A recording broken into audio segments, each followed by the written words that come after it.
Ibu bapak saudara-saudari yang saya kasihi dalam nama Tuhan kita Yesus Kristus. Shalom. Saya pernah mengunjungi salah satu planetarium terbesar di dunia yang memperlihatkan mengenai bintang-bintang di jagat raya. Kemudian ada sesi tanya jawab. Saya bertanya, ada berapa banyak bintang di jagat raya ini? Kemudian dia menjawab, sampai sekarang yang sudah terdeteksi adalah sekitar 45 juta. Dan yang telah mempunyai nama ada sekitar 1.100.000 sekian. Lalu kemudian saya tanya, ada berapa banyak bintang seluruhnya? Dia tertawa. Bermacam-macam pendapat menurut dia. Ada yang mengatakan antara 200 sampai 400 miliar buah. Tapi ada juga yang mengatakan 10 triliun buah. Dan kemudian dia mengatakan, kita tidak akan pernah mampu menghitung jumlah bintang yang ada di jagat raya. Sampai kapan? Lalu bagaimana mengenai bumi? Bumi itu hanya setitik kalau dibandingkan dengan seluruh jagat raya. Saya menjadi terkesima. Bumi adalah dia andaikan seperti debu yang kecil. Lalu saya teringat, saya tinggal di Banjarmasin. Berarti seberapa besar Banjarmasin? Kalau dibandingkan dengan jagat raya maka dia lebih kecil dari debu. Lalu seberapa besar tempat saya tinggal? Makin kecil lagi. Ibu bapak dan saudara-saudari yang saya kasih dalam nama Tuhan kita Yesus Kristus. Nas kita terambil dari Roma pasal 11 ayat 33 sampai 36. Saya akan bacakan ayat 33a. Alangkah dalamnya kekayaan, hikmat, dan pengetahuan Allah. Alangkah dalamnya. Kalau kita melihat dalam pemahaman yang asli, alangkah dalamnya itu berarti tidak bisa diukur. Tidak bisa diselami. Tidak bisa dihitung. Dan tidak bisa diprediksi. Jikalau demikian, kekayaan Allah tidak bisa diprediksi.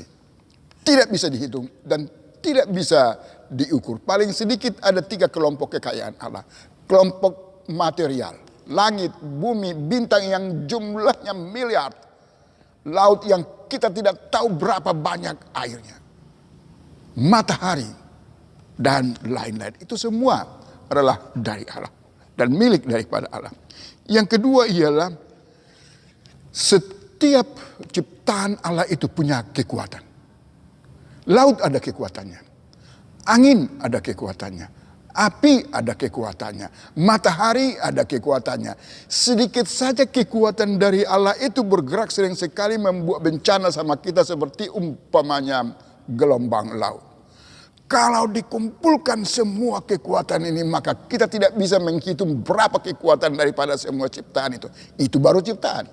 Sedangkan kekuatan Tuhan lebih hebat daripada kekuatan dari ciptaan yang tidak bisa kita hitung. Yang ketiga kekayaan dari Allah ialah Allah itu penuh cinta kasih. Seorang penulis mengatakan, jikalau dituliskan mengenai cinta kasih Allah maka tidak akan mampu semua tinta untuk menuliskannya. Untuk mengatakan betapa kaya Tuhan itu dalam cinta kasih. Itu pertama. Kekayaan yang luar biasa daripada Allah ialah hikmat. Apa itu hikmat? Secara sederhana hikmat itu adalah kebijaksanaan yang membuat orang lain selamat. Kalau ada ada kebijaksanaan yang membuat orang lain tidak selamat, itu tidak hikmat. Dan hikmat Allah adalah hikmat yang menyelamatkan. Tidak pernah bisa diperhitungkan dan tidak pernah bisa diduga Allah mau menjadi manusia. Itu sebabnya banyak orang yang tidak percaya ketika dikatakan Allah menjadi manusia. Tidak bisa diperhitungkan. Tidak pernah bisa diperhitungkan Allah mau dalam Yesus Kristus mati. Tidak pernah.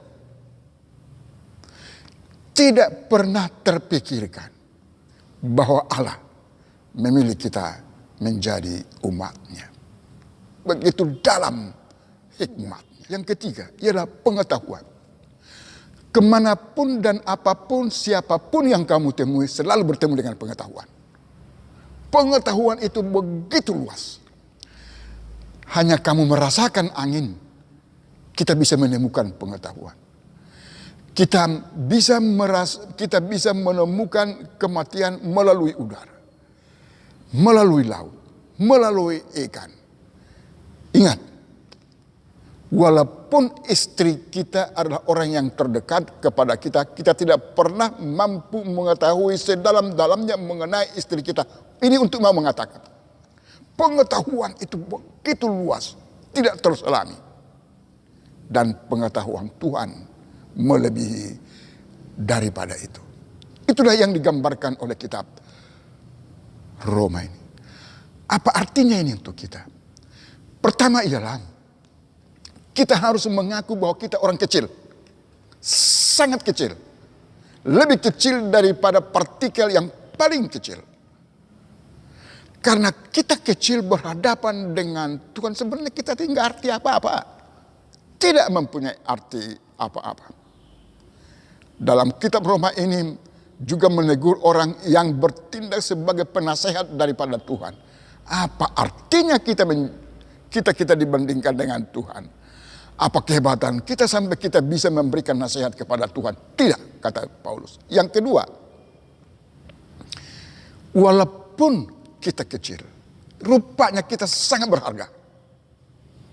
Harga kita bukan pada waktu kita hidup. Bahkan dalam Mazmur 116 ayat 15 sampai mati pun kita sangat berharga. Dan dalam Roma pasal 8 ayat 38 dikatakan bahwa tidak ada yang mampu memisahkan kita dari kasih Allah. Termasuk kematian. Kita sangat berharga. Yang ketiga,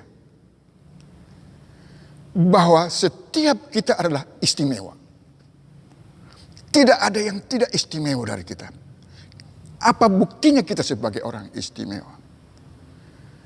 Dalam Yohanes 15:14 ayat 15 dikatakan, kamu adalah sahabatku. Bayangkan kita ini adalah semua sahabat daripada Allah. Sahabat daripada Tuhan. Dalam 1 Korintus ayat 3 ayat 9 dikatakan, engkau adalah teman sekerjaku. Bayangkan Tuhan mau bekerja sama dengan kita walaupun kita sangat kecil. Dan yang ketiga, engkau adalah anakku. Kita diangkat menjadi anak yang sebenarnya tidak layak menjadi anak. Ini mau mengatakan kita istimewa bukan oleh karena kita istimewa, tapi karena Tuhan membuat kita menjadi orang istimewa. Salam istimewa. Terima kasih. Amin.